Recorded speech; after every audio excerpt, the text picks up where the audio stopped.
Hey, welcome back to No Hype Beer Reviews. Unless it's your first time, then welcome. Please consider subscribing. If you do, hit the notification bell, get all the updates. Rest every day's video, the beer's courtesy of Ross. Thanks so much, Ross. I really appreciate it. This will be released out of order to some degree. Not out of order, but not back to back. In real life, I had the base beer yesterday, but I don't think it'll post the next day, is what I mean to say. So this is Revolutions, and the base is Deth's Tar. I've heard it Deth's Tar. Anyway, whatever. This is a coconut version of that. Let's see. So it's a barrel stout aged in bourbon barrels with coconut. Does it say? It just says with coconut. Where's the ABV?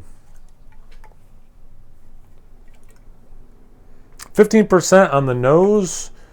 It is... Oh, this one's from... I didn't even look at the bottom, I don't think, on the regular one.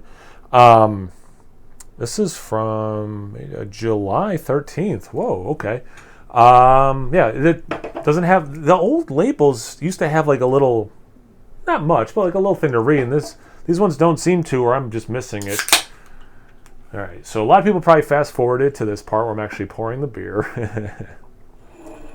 So I picked this one, and I would encourage you probably to watch the other one first. So Ross hooked me up with the regular, the coconut one, the currants one, and the coffee one.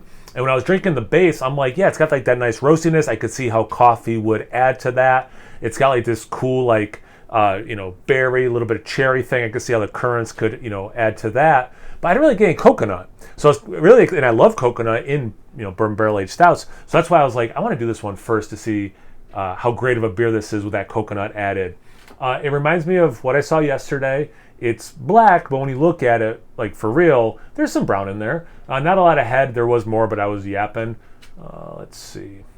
Legs, a little bit of lacing. Typical. You can see aroma. Still hit with the big chocolate, and then that bourbon specifically, I'm really liking how much of the actual bourbon flavors, aroma for now anyway, they got out of the base one, and so far this one with the smell. Then after that, almost like you're chewing on one of those chocolates that has liquor inside, and like you open your mouth or whatever, like you get hit with that. After that like really impactful experience, then I do get a nice soft layer of coconut, which is cool because again, like I didn't get it in the base one, so I'm really excited to see what that addition does to this beer. Nice caramel. So it's chocolate bar E. Even that sniff, I got more caramel than coconut. So yeah, I'm curious what the level of coconut is in this beer.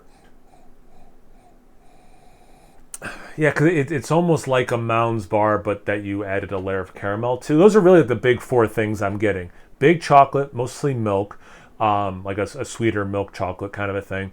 The bourbon, the caramel, then the coconut. I'm going to say in that order. Anyway, it's about the taste. Cheers. Thanks again, Ross. Hope you're doing well.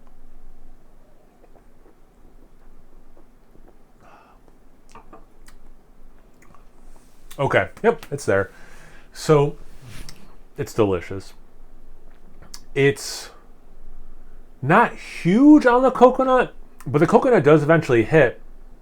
And because of how much caramel I get, it reminds me, I can't think of a single name of any of these desserts, but like ones that, I guess this seems kind of obvious to say out loud based on everything else I've said so far, where you have coconut and then you put like caramel or sugar, then you caramelize it. I mean, it just has such an interwoven, like the caramel, I think like the aroma still dominates, but that coconut's so interwoven there. But again, you have that chocolate. In the sip, I do get some of that roast I was talking about with the base beer, but it is still very sweet chocolate. But you do get that roast. The bourbon, for sure, I get a little bit of oak. The aftertaste, like as I'm talking now, decent amount of wood, actually.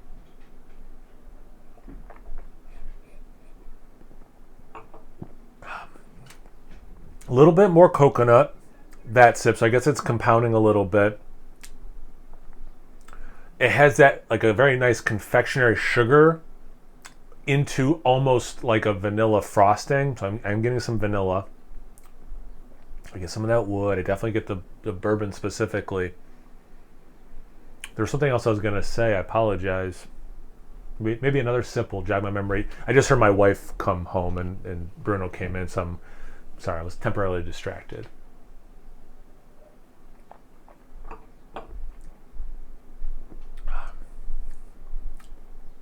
Yeah, it's the cherry, or is it more berry compote? I mean, it's just the best description for that. That confectionery thing, almost like cowtails with how it mixes with the caramel. You get moments of like here's one, like German chocolate cake, duh. Kind of like that, and like if you made like a rum ball, but use bourbon instead of rum, German chocolate cake, baby, in beer form. One of the weirder ways I've described a beer. Yeah. Anyway, let's just end this before it gets any weirder, and so I can go say hello to my wife. Have you had this beer before? Have you had a nice coconut adjuncted beer lately? Have you, I don't know, had an existential life crisis? I don't know. I'm not qualified for that. But anything else, comment section below. Let's get a conversation going. Once you're done doing that, make sure you check me out on Instagram and Untapped. It's No Hype Beer Reviews at both those places. So please like, comment, subscribe, and most importantly, imbibe. Cheers, everyone.